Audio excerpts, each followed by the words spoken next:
Ladies and gentlemen, RosterWatch Nation, welcome back to the epic RosterWatch Podcast, brought to you by RosterWatch.com. My name is Alex Dunlap, here, of course, with the Trashman. If you are listening to this podcast on Apple Podcasts, please make sure and give us a rating and a review in there. If not, you are a huge, huge bag of dicks, and we have no use for you. If you're watching this on YouTube for the first time, we're going to be live streaming some of this stuff on YouTube and in some of the other spots that we have, Facebook, Periscope, etc. So if you're finding us here on YouTube, by all means, make sure and go check us out on Twitter at RosterWatch, the podcast feed and Apple Podcasts, wherever you get your pods. Again, I'm Alex Dunlap. He is the Trashman. This is the RosterWatch Podcast.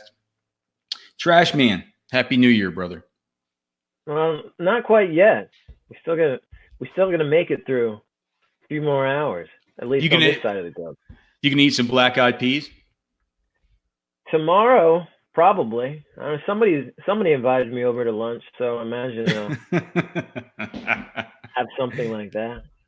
All right, so today we have a couple things we want to get to. We have, of course, the Senior Bowl coming up that we're going to be bringing you content from live here across all of our different platforms to try to bring you some good podcast content, some good written content, some good video content. As always, I believe it'll be our 10th year at the Senior Bowl, and so we're just now starting to get a look at some of these prospects. We'll talk about who are we talking about today? We're Trashman is Van Jefferson from Florida. Jefferson. And then, the Notre Dame kid, Claypool. What's his for Chase Claypool? Who I like. I want to put you on the spot, and I kind of like both those guys. No, I like both of them too. Who do you like better? At least what I've seen so far. Who do you like better? If I got to put you on the spot right now, because obviously, our my mind changes. Like I get to thinking back at these Senior Bowls, and there are guys who I remember that in Amba Editawo's year. Do you remember Amba? Yeah, I remember him. That was that Mara Darbo year. Yeah, right. Okay. Like I came in thinking that this guy was just going to blow the roof off the fucking place. You get there and this dude just sucks. So you never know. But I thought the Gallup was going to be great at the Senior Bowl, and I hated Michael Gallup at the Senior Bowl. That really. That turned out not to be the best evaluation. Yeah. It turned out pretty well so far. All right. Well, look, we're going to talk about these prospects, but first, let's just talk about some news and notes around the NFL. First, Trashman, what the hell's going on with the Cowboys? I mean, are they just going to let Jason Garrett's contract expire?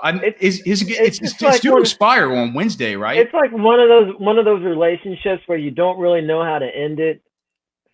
You just got a long history, and so you just kind of hope that somebody makes a move, and then let it happen. It's like the I was saying on Twitter the other day, it's kind of like on Office Space, wherever the Bobs say that what's his name with the stapler, the guy with the stapler, like how he should have been fired like 3 years ago. Is it just 3? I don't know. Whatever. Like, so they just went ahead and fixed the glitch. Like he ain't gonna get a paycheck anymore. I wonder if Jerry's just gonna kind of fix the glitch and not actually fire. I thought that he hadn't been getting a paycheck for a while. I don't know. Yeah, maybe that's what'll happen with Garrett. But he needs to be out of there. I really don't know what they're waiting for, because they're losing out on other prospective coaches potentially. And are they? I mean, do they really want Ron Rivera? I mean, that's the one guy they might have lost out on. I mean, they might want him more than Jason Garrett. I guess that's true. Hey, Ron Rivera's been to a Super Bowl. Yeah, he's also had a ton. He's like, if you look at Ron Rivera's history, he's also had a ton of seasons where he's won 10 football games. He's always going to the playoffs. He's done it with players love that guy. I mean, he's definitely a CEO kind of players coach type. You can't really name more than 2 players he's had on offense over the past decade. Yeah. And the thing about him is, it's so funny that Dan Snyder hires Ron Rivera, because now is that official yet? I don't think it's official. They just kind of talked. Has it been official today? I've been doing all this other work and watching these prospects. That Rivera has actually been hired. Oh, I didn't see that. It's just all the best reporters on that Washington beat are saying that it's all but a done deal. And it's so funny because it, like, you know how Dan Snyder is just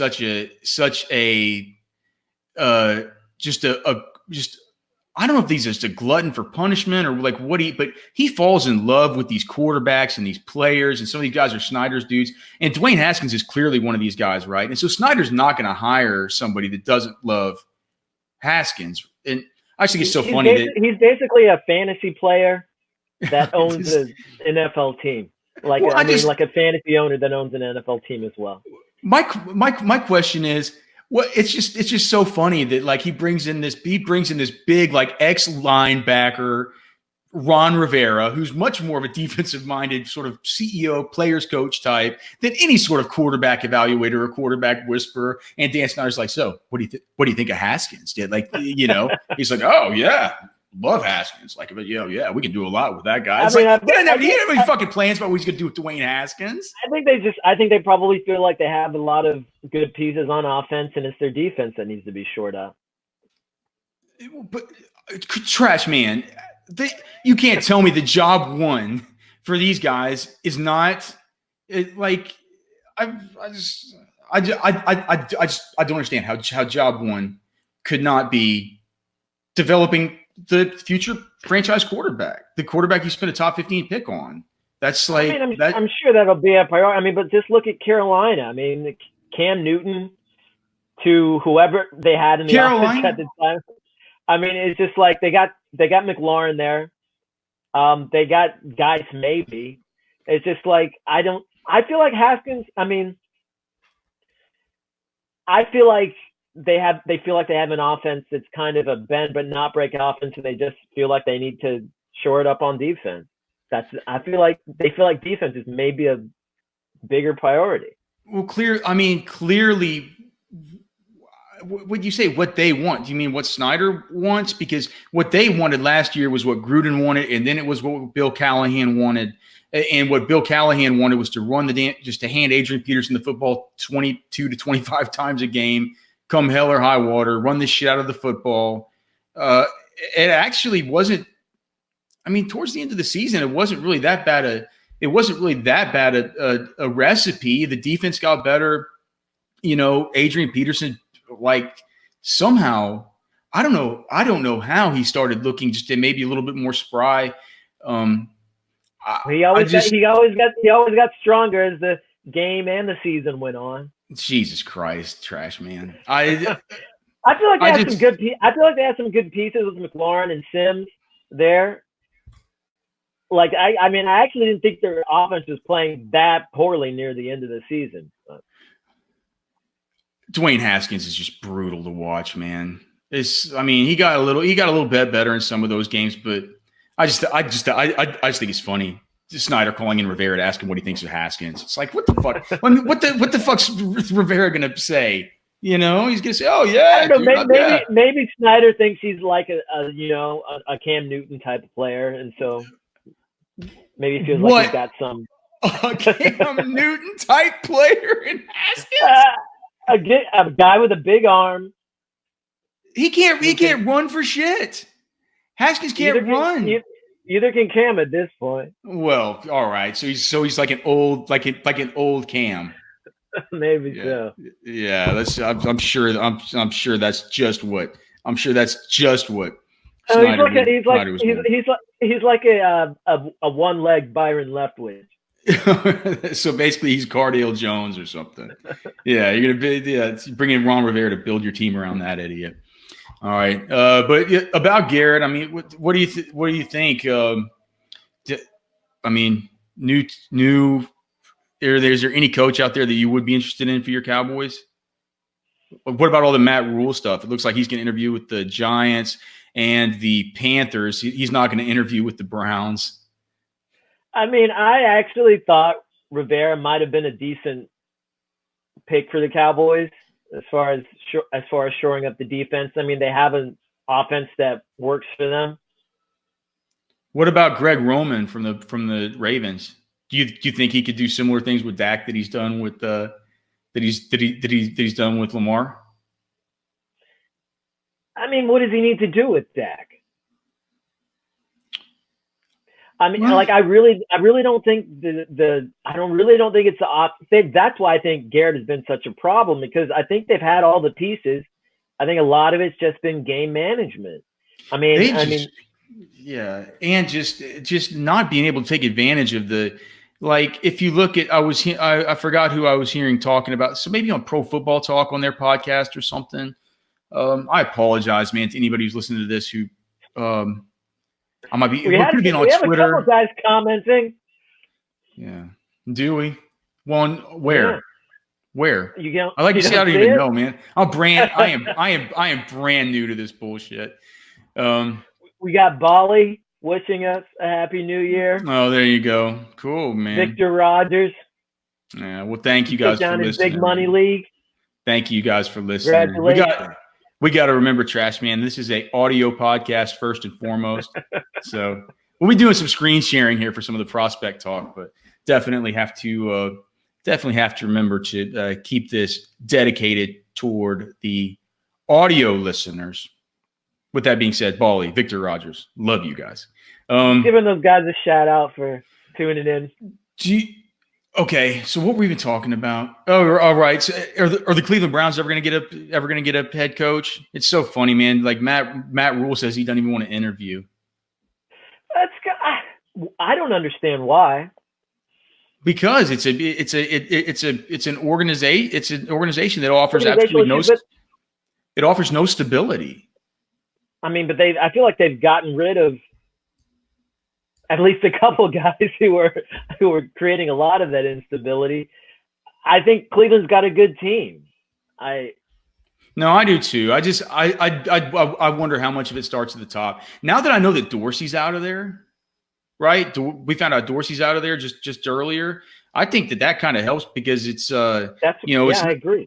It's not like he's going to get thrown, like anybody gets thrown. Like maybe they'll come in together with a new GM, new head coach. They come in together. Nobody throws anybody under the bus. No swindles.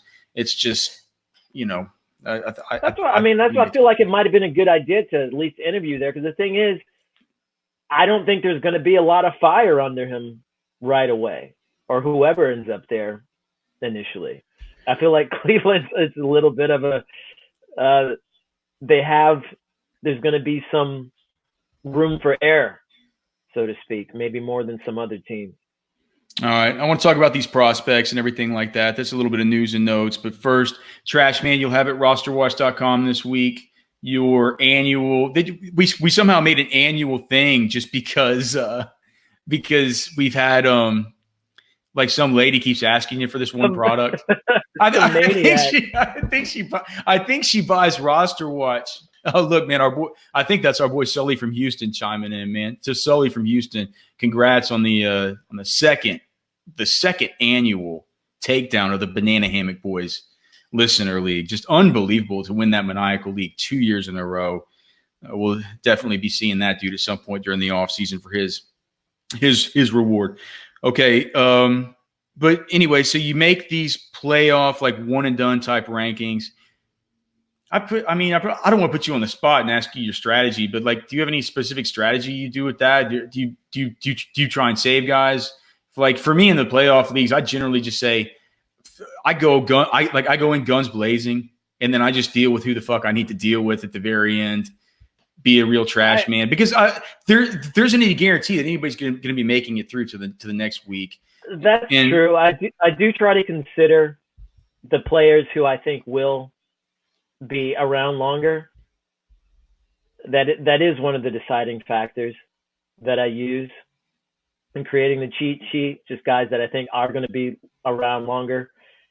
Ultimately, what it comes down is to who's going to make the biggest splash from day one.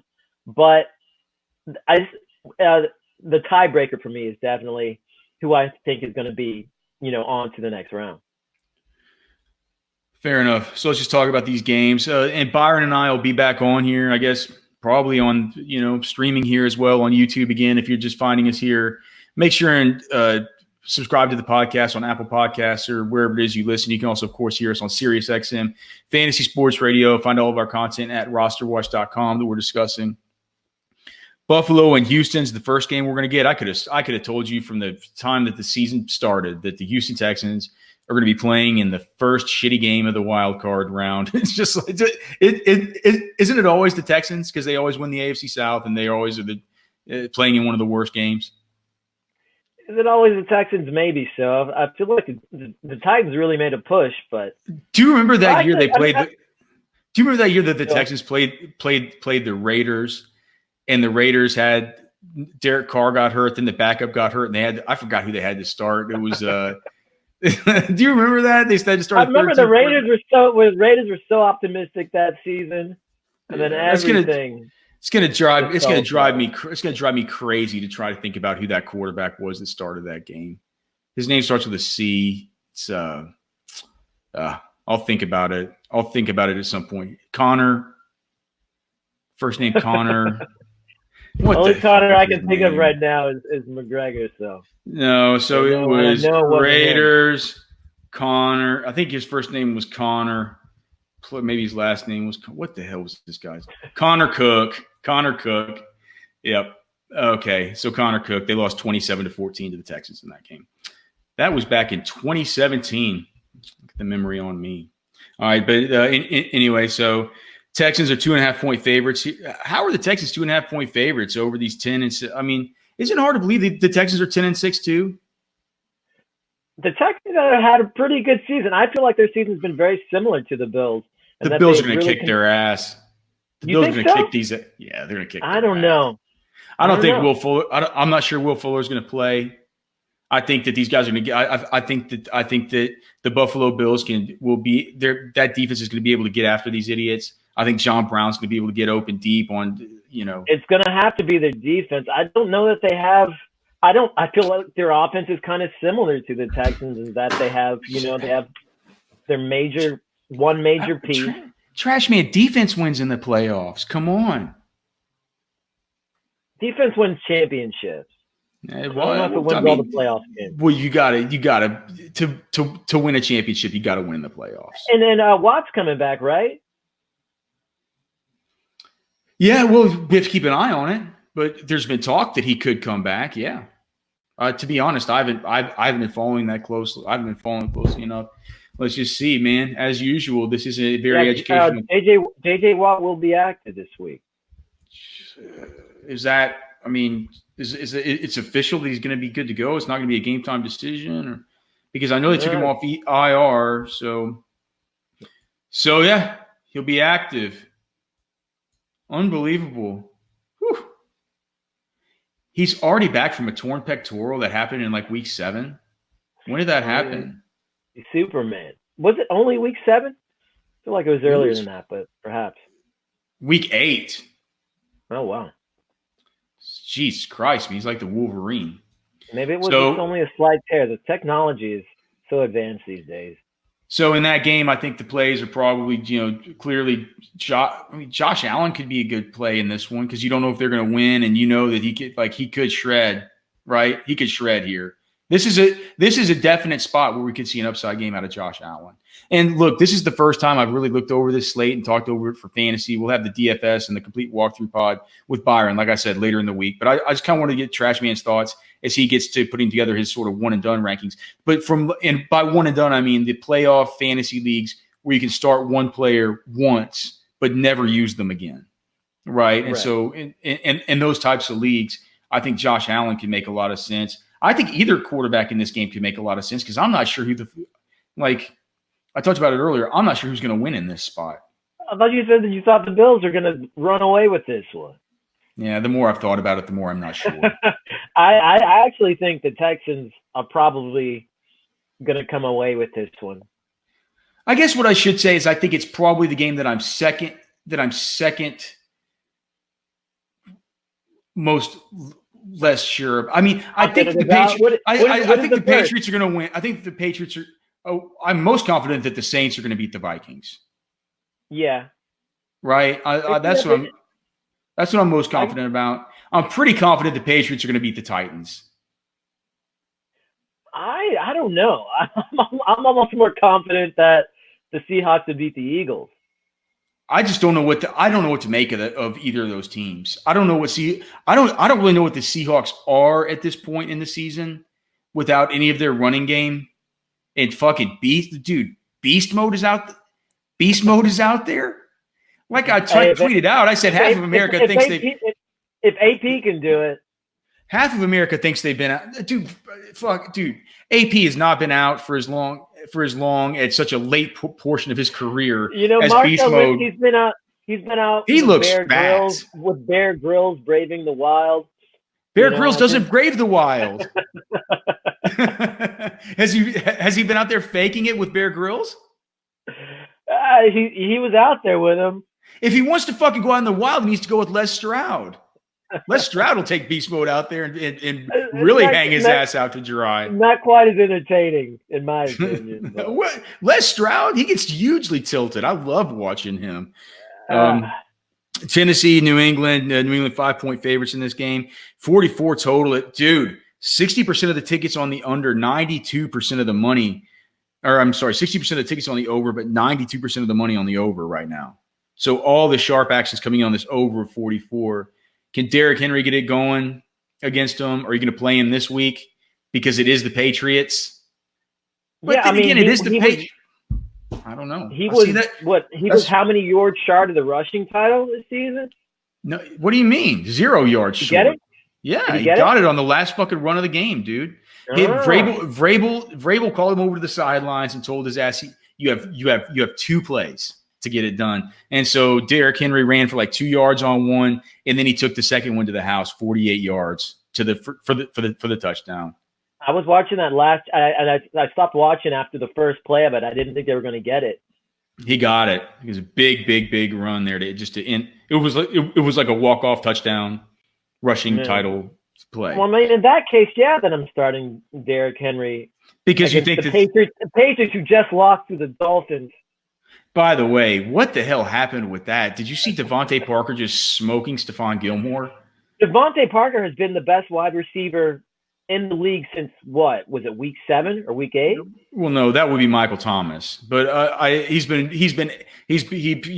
could argue that he's been the best wide receiver in the AFC. I think. Maybe I meant AFC. It's either him or AJ Brown for the last half of the season. So crazy. If you're starting a franchise right now, you're certainly taking AJ Brown. Absolutely. Do you play AJ Brown this week versus Stephon Gilmore? We've seen Corey Davis smoke Stephon Gilmore once in his career. Do you remember that game? He had like 10 catches versus Stephon Gilmore. The best game of his career. Back before he was totally cucked by AJ Brown. Because they're not going to. I don't think they can stop both Henry and Brown. And then Brown's a big play guy.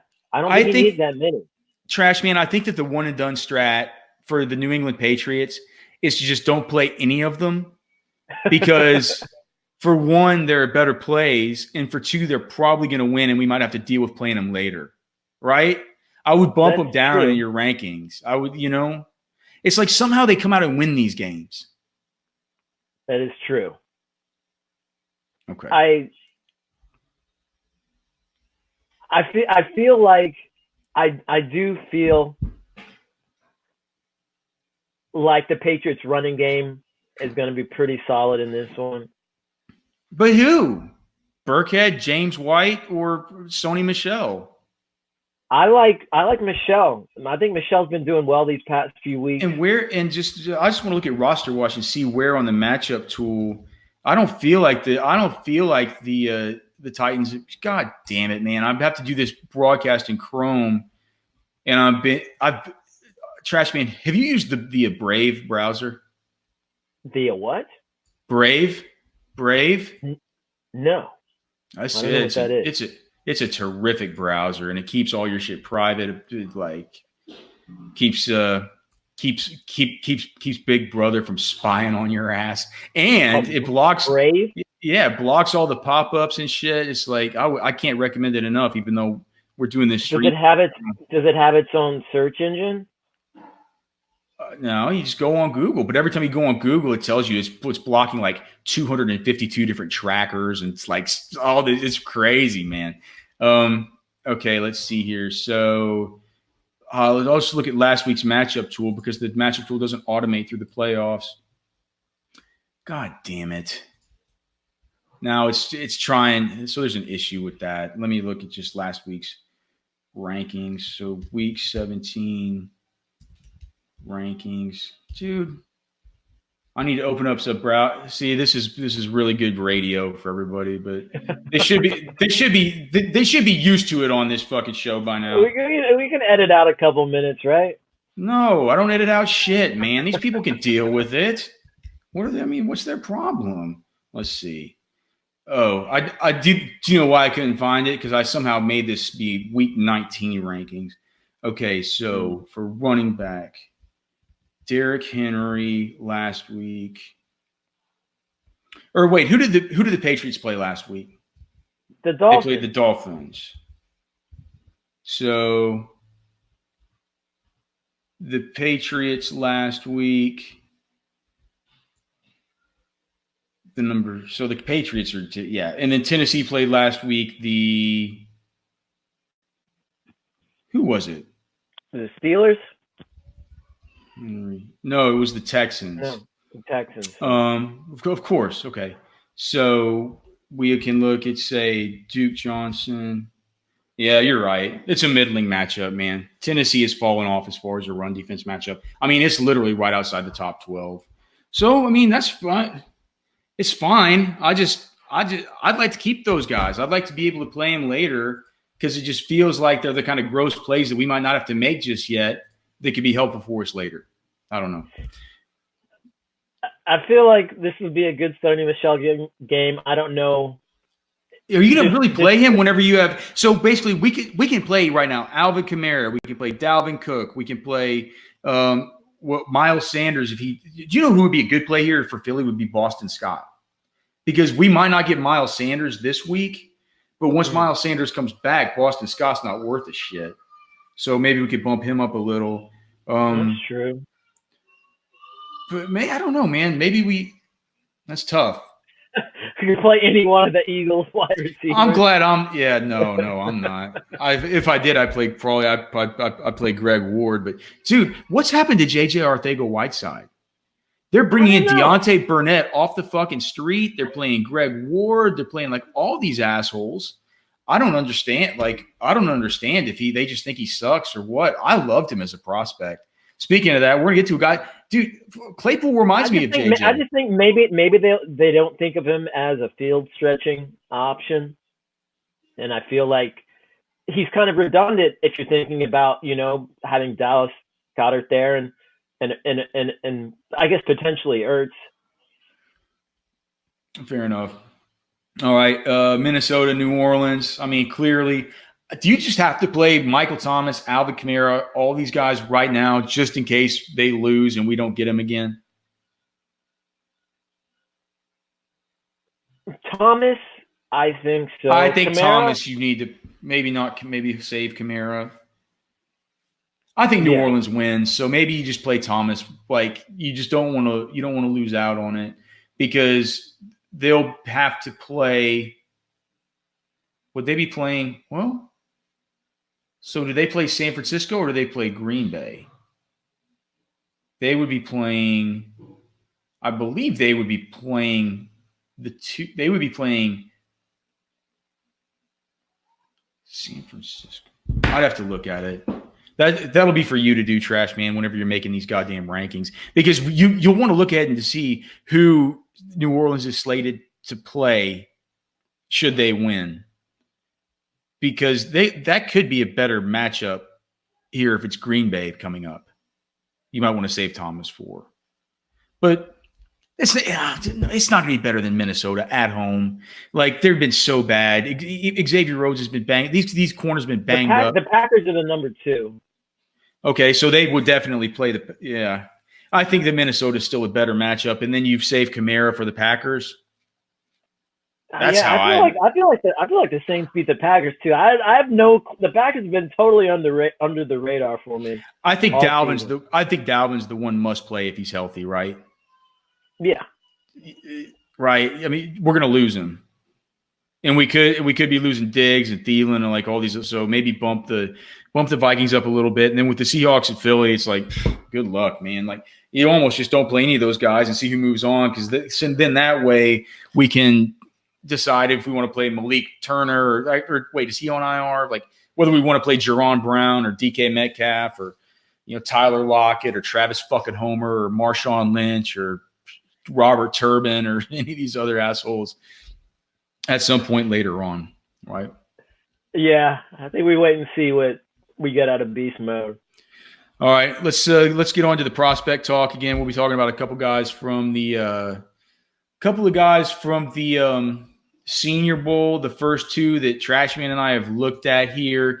The first one is Van Jefferson out of Florida. It looks like he's listed at 6'2", 197 pounds. Kind of an older prospect, born on July 26th, 1996. So he'll be 24 years old his first season in the NFL. He's told people that he ran a 4.56 40 time, which to me is concerning. Why is that concerning? Because he's too skinny to be running 4.5 fucking 6. He's too skinny. He needs to run faster. You compared him to Rashard Higgins, who ran a 4.64. What? I think he's too slow for his size, just like Rashard Higgins, and he runs great routes and he can scoot on the actual field. He's like, let's just talk about the market shares. 15% market share receptions. He did have the 6 receptions in Florida's bowl. He looked good in Florida's bowl game, by the way. 17% of the market share of receiving yards, 19% market share receiving touchdowns. My comp for him overall was Rashard Higgins. I thought your comp of Michael Thomas was just it's just really hard to compare anybody to Michael Thomas considering the year that he just had. I mean, that's the offensive player of the year in the NFL. I'm just talking about, Thomas ran a 4.57.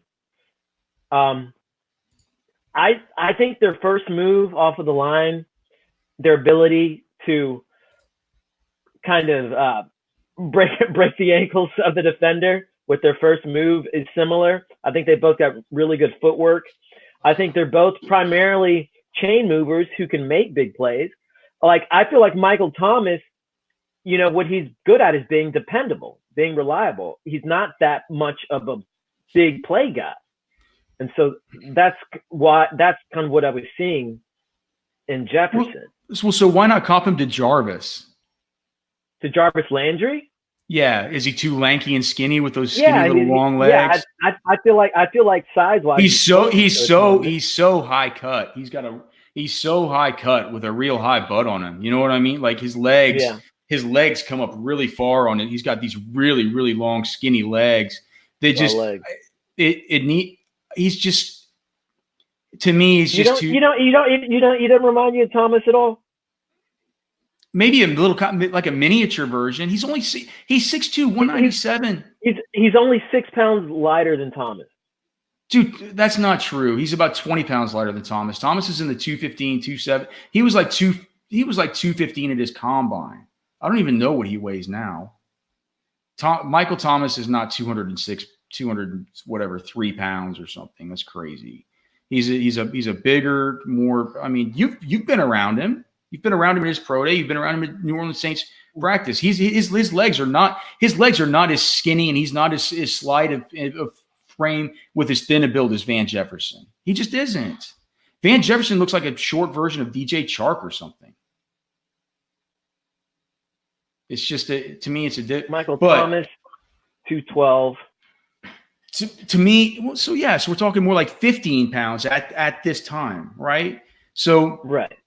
I think, I like Van Jeff, but I don't want to, like, just because I'm saying I don't like the Michael Thomas comp doesn't mean I don't like him. I mean, it's the hook routes, like you said, the crow routes, the digs, but he can also, he can get down the field like this we're showing on the screen right now. Hate to say it for people listening on the podcast, but he can get down the field. To me, him coming off the line looks just like Michael Thomas to me, but I mean, I digress on that point.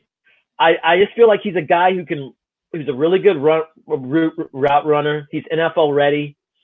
He's got a great first move. He's got great footwork. He's dependable with his hands. He's also his dad. He's NFL pedigree. His right, dad. Yeah, his dad was John Jefferson. Who's played for a long time. Jets wide receiver coach. Is Van Jefferson like a slow Robbie Anderson? His body looks like Robbie Anderson's is who it looks like, but he's slower. I mean, I think they play a different kind of. They play a different kind of role. But I'm telling you, the legs, the wiry frame. There's somebody out there in the NFL that looks like Van Jefferson, and I can't put my finger around it. But it's to me, it's not Michael Thomas.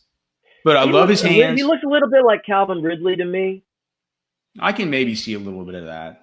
I think to me, it's a Rashard Higgins. If you look at his hands, he's bringing the balls in. Sometimes he'll double catch them. I'll be very interested to see what his hand size is at the Senior Bowl. But I'll bet you that they come in at sub 9 and 3/4, something like that. I mean, I don't think that he's necessarily has these big Stephon Diggs mitts or anything like that. Do you? No, I don't think so. I just think he's faster than Higgins. I think he's going to be faster than Higgins. His 40 time, 4.64 is really slow. I don't see him having that. I mean, Kendall Wright ran like a 4.6 something. I don't know, man. Kendall Wright is an anomaly. He's going to run. Okay, he's going to. I think Van Jefferson's going to run like a 4. I think he'll run a 4.5. I think he'll run about a 4.56. That's what I think he'll run. That's where I have him. Which is fine. I think it's fine. I think it's fine. Any other just fine, like anything you'd like to, what would you like to see out of a guy like this at the Senior Bowl? What would you like to see? I would like to see, well, maybe, I mean, if there are questions about his speed, like him playing against some of the, well, he played against good corners at Florida. So, I mean, like, I guess maybe seeing consistently beating out guys who are maybe not only faster, but more physical. I think maybe his physicality would come into question. Just how he can get off press and those one-on-ones and stuff like that. I think he'll be good. I think he'll be good at that. Can he get the contested catch? Because maybe as I'm watching, like he also reminds me a little bit of DeMarcus Lodge last year at Ole Miss, right? Okay. Like the third amigo there with A.J. Brown and DK Metcalf, just a guy who's a little bit slider, but just really good with his stems at the line of scrimmage and his routes transition point. That's how he is. And the other thing is Stingley, the number 24 for LSU, PFF, he was like, and I've seen him too when they played Texas. PFF had him as their number one, their freshman corner of the year, or their freshman like player of the year, right? And he only allowed 3 touchdowns in coverage all season, and one of the touchdowns he allowed was to Van Jefferson. I think he's a great route runner. I really, really like him as a prospect. Like the last thing I'd want people to think is that I'm that I don't like him. The things I worry about are, for one, the worry that everybody had about Cooper Kupp coming out, that he was old, and the same one they had about Riley Ridley, that he's old and maybe he is maybe he's good at route running because he's old, right? And he's kind of been doing it a lot longer than the rest of these guys. And then the other one would just be his pure speed, and how that. And I'll also be interested to asking him what because speaking of the Ole Miss, we talked about DeMarcus Lodge. He was at Ole Miss for his first 2 years of college. Right. Like he's a redshirt senior. So I guess he was at Ole Miss for 3 years, and then he was able to transfer in, and he got his waiver to play immediately at Florida as a junior. So I'll be interested to ask him at the Senior Bowl why he transferred, if he was scared of competition, all the stuff like that. But NFL pedigree, good player, polished. I like him. I do. We'll see how he looks at the Senior Bowl whenever we get there. The other guy that we watched was in Trashman. I guess you'll get this article about this guy up this week, probably. As you know, you have the rankings to get up this week. You'll get maybe Thursday. All right, and I always write in stuff in there too. It ends up by the end of those articles that we make, the rookie profiles at RosterWatch. By the end of the year, it's like we all kind of add in our own writings into those things. But Trashman always gets it going and gets him up first. This guy is Chase Claypool from Notre Dame. This is a different kind of guy. Only 22 years old. He'll be only 22 years old on July 7th of this year, which I found out today via some internet sleuthing. I had to do this internet search string stuff like you do, like as an internet like researcher, and I had to type it in like site, like twitter.com, like quotation marks, happy birthday, like user : Chase Claypool. And I found out when people were wishing him happy birthday, and his birthday was on July 7th. So then I just searched Chase Claypool, July 7th, and found it buried somewhere. He was born July 7th, 1998, which would make him 22 coming into his first NFL season. Only 4 years in the NFL, 4 years in college. Came from Canada, which did you know that, Trashman, that he's British Columbia. He's a Canadian. Yeah, he's from British Columbia. And more of these guys, I guess, starting to more and more of these hosers starting to head down this way. He's good though, man. 26% market share of team receptions in 2019, 32% market share of team receiving yards, 35% market share of team receiving touchdowns. Just to compare that with Van Jefferson, we just talked about, we're talking 15% of share on receptions versus 26% share. We're talking about a 32% share of receiving yards versus a 17% share. And we're talking a 35% share of receiving touchdowns versus a 19% share. So in 2019, a guy that was just far, far more effective than Van Jefferson was Chase Claypool. What did you? I mean, and that I think that offense was a lot more, I guess, I don't want to say basic, but simplified for Notre Dame as far as, the options that they had or that they used rather. But no, that's not to take away from him. I mean, the guy's 6'4", 230 pounds, enormous, and he's quick. Which is what do you think he's going to run? I was texting with my friend Siege earlier that was on the podcast actually last week, and he went to Notre Dame. So I was asking him what he thought of Chase Claypool, and he says that he loves him. He said he reminds him a lot of Arcega-Whiteside. Loves his ball skills and loves how he operates in the red zone and in the end zone. As that kind of weapon. Yeah, my initial comparison for him was Allen Lazard. That's a good one. I like that. Allen Lazard. It's do you think? Yeah, he kind of looks a little bit like Allen, like Allen Lazard out there, I guess. Let's see here. I was trying to. I think Lazard might be an inch taller. I think Lazard might be 6'5". I mean, to me, it's like a Vincent Jackson. That's exactly who initially that's who I was thinking of, but it's like I don't know. I didn't know if I really wanted to reference him to a player. That's a V-Jax. I think it's okay. I mean, I just saw that 83 just pop up on that one play just now, and I just thought V-Jax. He's the same size, same kind of player. Now, my question is here's the thing. He's an all-around athlete too. He's an athlete that plays in a lot of different sports. You can tell he's a football player by watching him play. He's a sick blocker. He's a special teams fucking demon. He's like one of the leading tacklers as a punt gunner all this shit. So, when these guys are really good punt gunners, they're going to be good getting off press. Like, they're, like those things are important, I think, right? When you're looking at these, get in there. Yeah. When you're just looking at these traits for these guys, I think that he's the type that whenever he gets his opportunity to work with like, to work with these, like coaches like Coach D-Rob or some of these other guys that are at these combine training facilities, I think he'll take to that coaching and getting in those starting blocks and stuff like that really well. And I think he'll I think athletes and fast guys just kind of run fast. And I think he's an athlete. I think he's kind of fast. I think he's more quick than fast. Yeah, I think he's an athlete.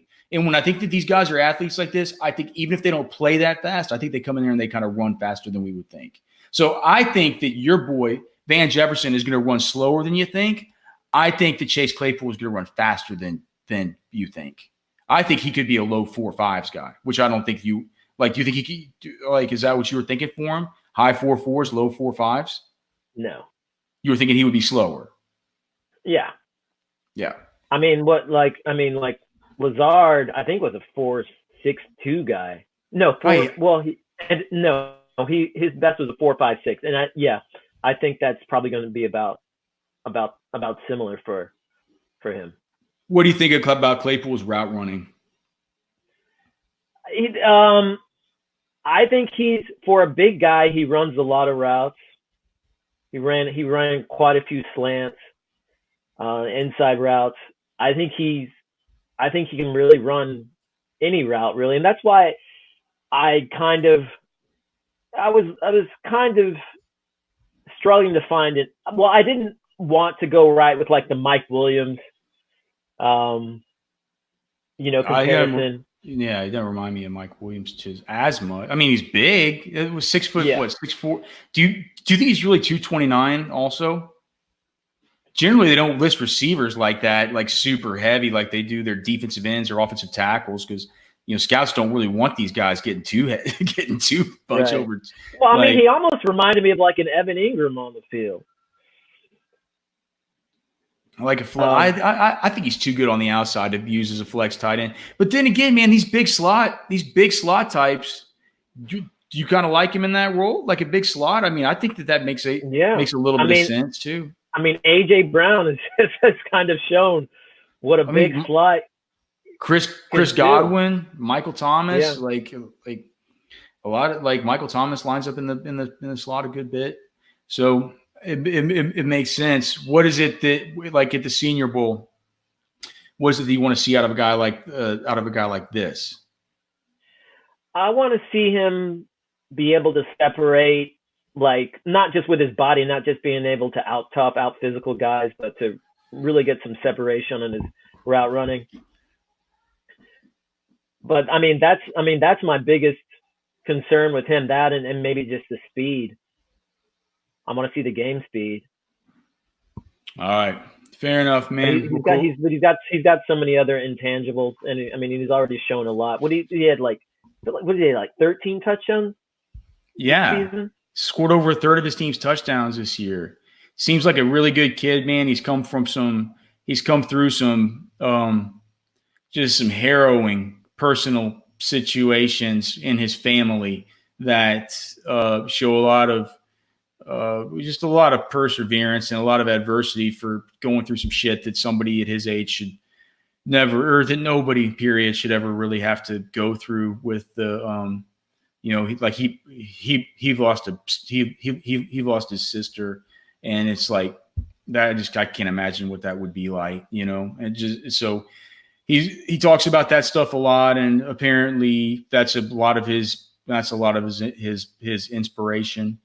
And clearly, if you watch any of the interviews with him, he's an easy kid to root for and stuff. One of these guys that we're going to be pumped to see at the Senior Bowl, and who knows, man? It's like Trashman.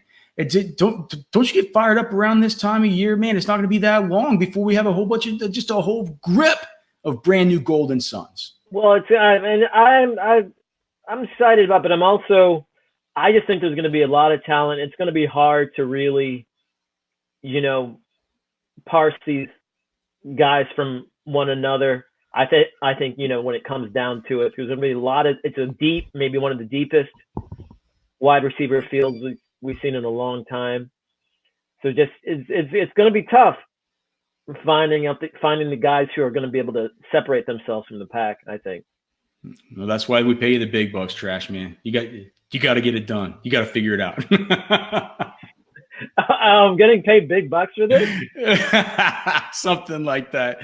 All right, dude. Well, hey, dude, that'll be good for the pod. I will for everybody watching on YouTube. Thanks, you guys. Trashman, send me your audio, and I will get it up on the Roster Watch podcast feed. Until next time, hope you guys enjoyed it here on YouTube. For Alex, for the Trashman, it's been the Roster Watch Podcast, episode 207. We'll see y'all next time.